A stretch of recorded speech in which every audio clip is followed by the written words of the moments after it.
Mitch McConnell is resigning from Senate leadership, which is a headline that you're seeing everywhere, of course, along with Bitcoin going to the moon. But all this is kind of hiding a big detail about a not so talked about primary yesterday, which is the Michigan primary. And here's why this is a big deal and probably why nobody's talking about it. So the Republicans and the Democrats both had a primary. Of course, Donald Trump versus Nikki Haley, and then Biden against pretty much nobody, kind of. See, here's why Michigan was actually such an important primary. Biden has currently made a huge part of the Democratic voter base very mad with his decisions, specifically between Israel and Palestine. So much so that large Muslim and Arab factions across the United States are vowing to not support Biden in the next election. Michigan was the proving ground for this.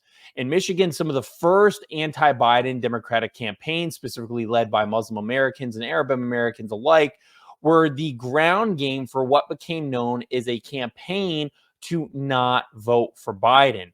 And so if we look at the numbers, even though Biden won the Michigan primary yesterday, there's actually another note that he didn't. 100,000 people decided to vote for someone else other than Biden, and that someone else was uncommitted. The term uncommitted, you can think of this as literally saying anybody else.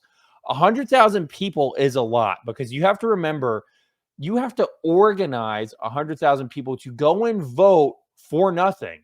So these people were clearly mad at Biden to go and vote, not for Biden, but to vote for literally a term that doesn't represent anybody except for not Biden. That's a huge deal. Why?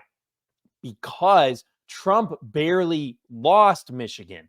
Trump barely won Michigan, too. In 2016, Trump won Michigan less than 100,000 votes, and Biden won Michigan less than 200,000 votes. So Michigan is a key swing state.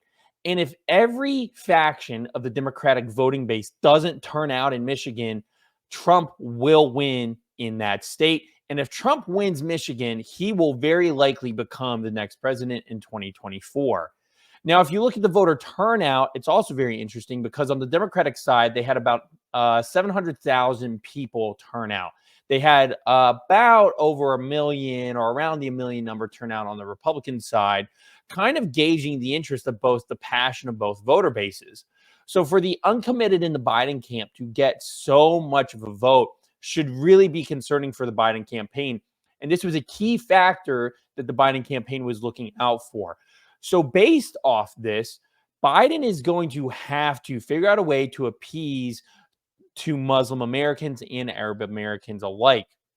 We may see some softer tones on Israel.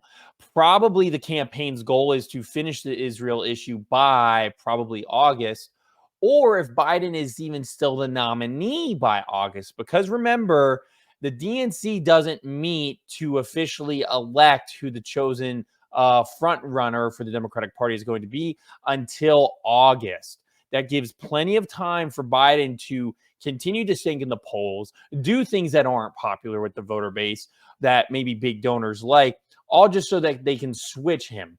And that will give the DNC the ability to say, hey, new guy, the new candidate wasn't the issue with the Israeli-Palestinian stuff.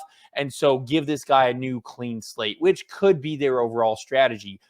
But if that doesn't happen, if they don't switch out Biden, Biden's going to have to figure out a way to regain those votes because it's becoming very peculiar because even in 2020, Trump got around 30 to 35% of the Muslim vote, which is pretty impressive, actually. That's actually more than Trump gets from the black vote, but less than he gets from the Hispanic vote. 30%, that is pretty significant. So if that even bumps up to 40% or even 50%, with decreased turnout on the Democratic side, the Democrats are going to have a huge issue winning the next election cycle, specifically in places like Michigan, which has a huge Muslim population. Now, on the flip side, we kind of see in the Trump arc the current story with Mitch McConnell. Mitch McConnell has resigned from Senate leadership, but he is still going to maintain his seat till 2027, saying that essentially he's still going to be playing in the background. His influence isn't going to go away, but he doesn't want to be the figurehead anymore.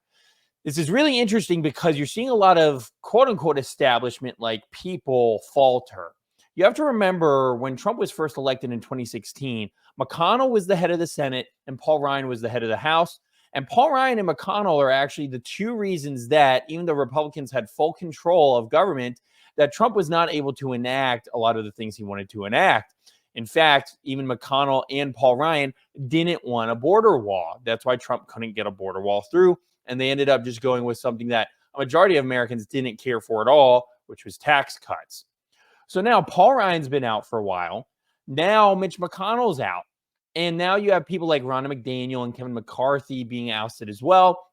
So the Republican Party is continuing to change, whether for good or for bad. The most important thing to remember is the Republican Party currently is very dynamic. And that can be a good thing. America is a dynamic country. America is always getting better or getting worse. Whereas some countries in the world, especially over in Europe, are kind of stagnant. You can make that same example for the Republican Party and the Democratic Party. The Democratic Party, for what it's worth, seems very stagnant. And that doesn't necessarily have to be a good or bad thing, but it means things aren't changing. They're staying the same. The leadership is staying the same. Even with the Bernie wave in 2016 and 2020, that hasn't really affected the Democratic Party all that much. Even the rules for the DNC that dictate how people get elected, the big issue in 2016 was the superdelegates, which allowed Hillary to do as well as she did. Even though the superdelegates were taken out, the DNC still has it within their rules for those delegates to actually just choose who they want to nominate at the DNC National Convention, at the Democratic National Convention.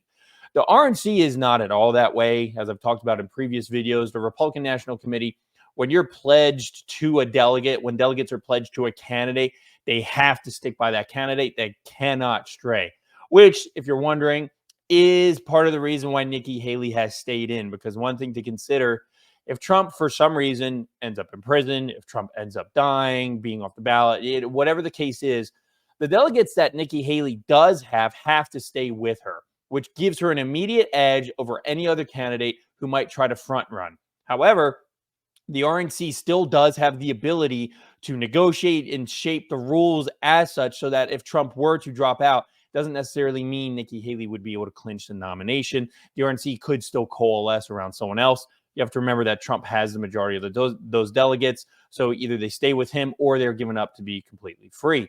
But with McConnell gone, what you're going to see is now a power vacuum. McConnell was challenged by Rick Scott, the Florida Republican in the Senate, as recent as just a couple months ago for that leadership seat. Of course, Rick Scott failed miserably, and that is everything to do with how entrenched the power Mitch McConnell has. And Mitch McConnell continues to be a very powerful person. The interesting thing about Mitch McConnell is he's the epitome of why America's political class and America's political rules are as complex as they are. Because when you're in the system, as long as someone is like McConnell, you understand the mechanisms that create policy. And the mechanisms that create policy are more important, if at least just as important, as the policies that you want to push. And those mechanisms are the reasons why Mitch McConnell can get Ukraine funding. He can get funding for Israel. Why he's able to play the games that he can for the big corporate donors and interests, because he knows how to work everything. And that is a talent. And that's a talent that's very hard to find, which means whoever the new Senate leadership is, especially if it's a younger senator, maybe someone like a Rick Scott, they're not going to have the advantages that a Mitch McConnell has simply by being young and fresh and just not having the backing and the wherewithal of the rules in the game. That is one of the most important factors that you have to understand about DC in general and any kind of legislative or elected office is the rules in which dictate that office are often more important than whatever the electoral process is. And if you know the rules, you can essentially do whatever you want. And back to the DNC, that's exactly what the DNC is doing. The DNC knows how the rules work. The DNC knows that they have till August really to choose who the candidate wants to be. Americans don't have a memory longer than 2 months. That's why as long as between September and October, Americans are happy, you could see Biden's approval go back up. That is why most of the time in September and October, you will try to see gas prices starting to get lower because the government will try to flood it with oil so that Americans are happier because they see gas going down, assuming that, oh, gas is going down, the economy is going to be better. All these factors are coming into play. And all these factors are amidst the background that's actually quite complex because now, as things begin to become more bifurcated, as things become more chaotic and toxic, you're having the old guard of leadership go away. When Mitch McConnell steps down, all the people who are latched onto him, all the people who have dirt on him, all the big influential donors who have been backing him for so long are also going to go away and have to figure out who their next new puppet is. But that's incredibly hard to do. And every time there's an exchanging of puppets, those donors do lose some influence because every new person comes in with their own backers, their own donors, and their own dirt.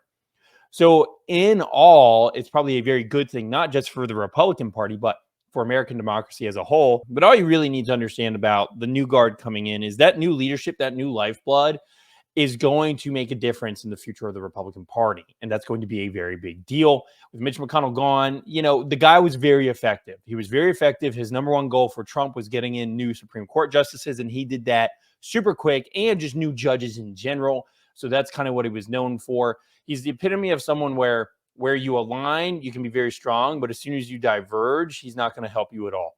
And that's exactly what he did with Trump.